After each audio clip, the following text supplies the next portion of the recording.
I'm glad you raised this, and let's talk about the recent assassination of Charlie Kirk. Yeah. Um, People need to. And you were talking earlier about Catholicism versus Protestantism, and of course, there's a million varieties of Protestantism. There's plenty of Protestants that are arm in arm with Palestinians fighting, but not all of them, right? Um, and this goes back to the Rockefellers. So it, hopefully I'll be able to bring this together in the next 8 minutes. The Rockefellers spent millions and millions of dollars backing a particular sect of Protestantism, Mm. and they used it as a weapon. And they used it as a weapon initially in South America. And so they would send their missionaries, and everybody would become, this kind of right-wing Christian, basically. So tremendous amounts of money have been invested by the when I say the Rockefellers, it's shorthand for this whole swath of industrialist people who it's a war against labor. They don't want people asking questions, Yeah. right? So there is a large sect. It goes under various different names. I mean, we're talking about millions of Americans who go to church every Sunday and sing and dance and do all the stuff they do, who have been trained by their pastors that Israel is sacred to Christianity and Yep. that Israelis. And they read this Bible, they take this quote from the Bible: "He who blesses Israel will be blessed. He who curses." Well, Israel didn't even exist when the Bible was written, and they're talking about something completely different. But there are millions. This is the frightening thing. This is the structural problem that causes me pause. Who are all in for Israel. They're not well educated. They don't know what's going on in the world. Now we have Charlie Kirk. Charlie Kirk was the most charismatic, popular man of his generation among the conservative young people in America. Very mainstream. Unlike, Candace Owens and Tucker are also massive, but Charlie Kirk was much more mainstream and palatable to conservatives in general, on Yes. both sides. Very the spectrum of conservatism. He very much so was able to tap all sides more equally within that space. Well, also he was cultivated like they from a young age. He started the organization when he was 18. Yeah. He did not start an organization when he was 18. Somebody started an organization and put him as the figurehead. I don't care how bright he was. At 18, you're not ready to run a multi-state organization with hundreds of employees and so on and so forth. So basically, he was the front man.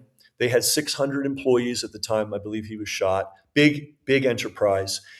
They were originally set up to promote American values. Hard work, anti-socialist, get married early, have lots of kids, anti-tax, pro-industrial. All right.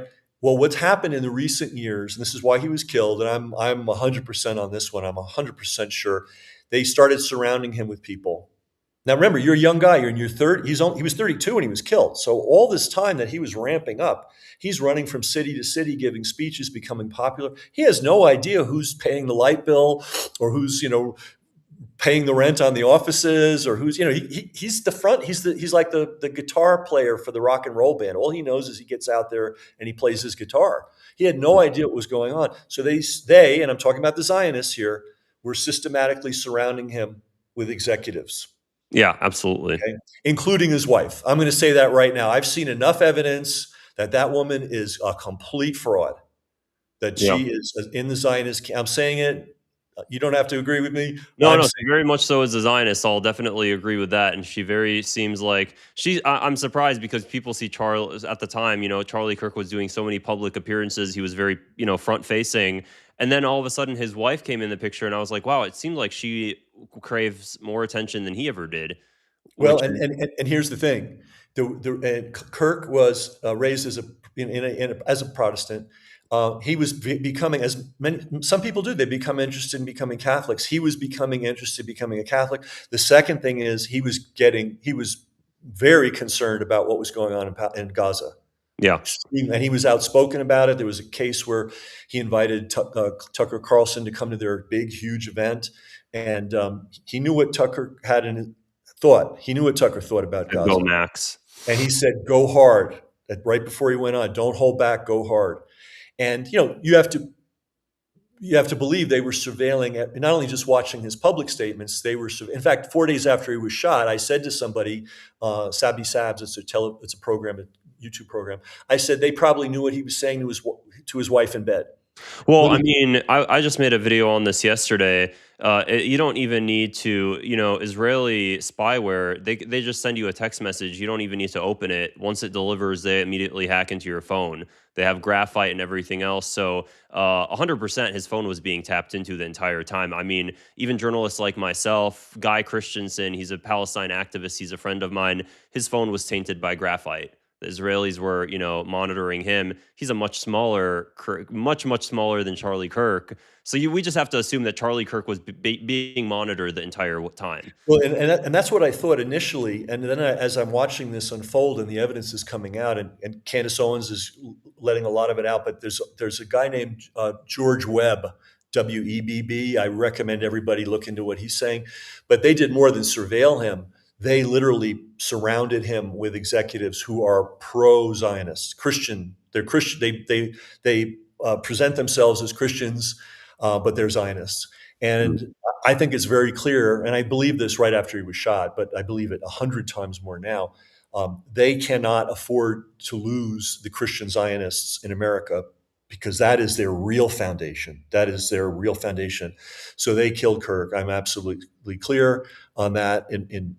I just don't. I can't see any other way to explain what happened. And now, the minute he's dead, all of a sudden the organization becomes this wacko pro-Zionist thing, which they never were before. Mm. Well, he was So definitely pro-Israel, but the way that they're doing it now is a lot different. yeah, I mean, he was pro-Israel in the way a lot of ignorant Americans were pro-Israel. It's like, hey, let them have their own country, and I don't really know what the details are of what's going on. I mean, it's inexcusable ignorance, but it's not malicious, right? It Mm. wasn't malicious. They didn't know. Well, and he was one of those people that just didn't know. Well, he knew, he saw with his own eyes, right? And he said, "This is wrong. Yeah. I can't keep you." And once that, and I don't know how many of your viewers know, but the night before he was killed, one of the big Israeli propagandist rabbis that controls so many people in the United States was on the phone with him in the middle of the night. I do remember that. Yeah, and Josh Hammer was along on that phone call, I believe. Yeah, and he sent text messages. By the way, everything I'm saying here is backed up. This is not my theory. He sent two text messages to people he was close to saying, "I think they're going to kill me." Yeah.